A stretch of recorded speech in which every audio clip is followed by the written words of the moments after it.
महाराष्ट्रामध्ये बीड नावाचा एक जिल्हा आहे। हा जिल्हा अत्यंत प्रगत आहे असं म्हणतात, परंतु त्या जिल्ह्याची प्रगती जशी आहे तशीच अधोगतीही काही बाबतीत आहे की काय अशी शंका आम्हाला येऊ लागली आहे।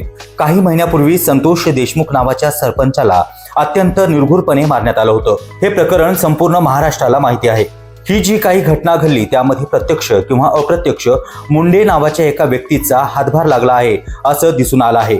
विशेष म्हणजे मुंडे या राजकारणी घराण्याजवळ कराड नावाचा एक व्यक्ती आहे, ज्याला जगमित्र म्हणतात। तो सध्या पोलीस आणि न्यायालयीन कोठडीच्या वाऱ्या करीत आहे।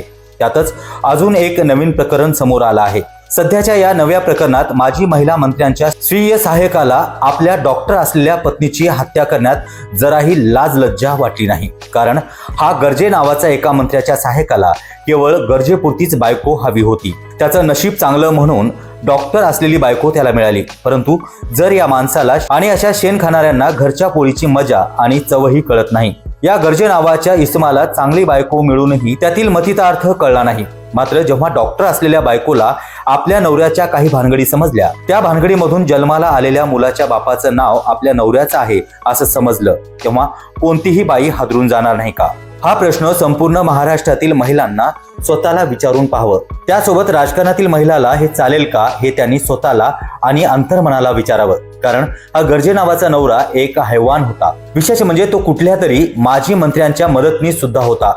या भावनाशून्य हैवानाला त्या सुशिक्षित डॉक्टरनीला मारहाण कशी केली हे देखील अतिशय महत्वाचं आहे।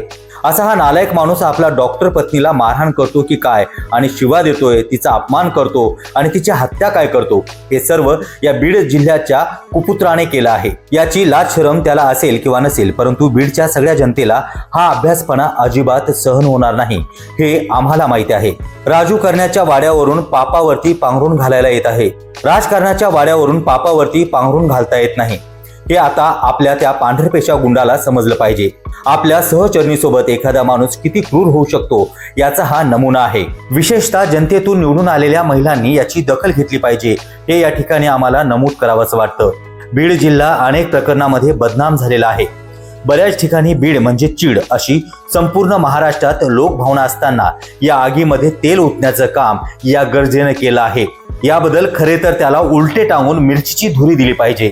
हे लिहिताना आम्हालाही क्रोध येतो आणि लाजही वाटते। अरे नीच माणसा, तुला नरकातही महानरक्ष यातना मिळो हीच आमची मनीषा आहे।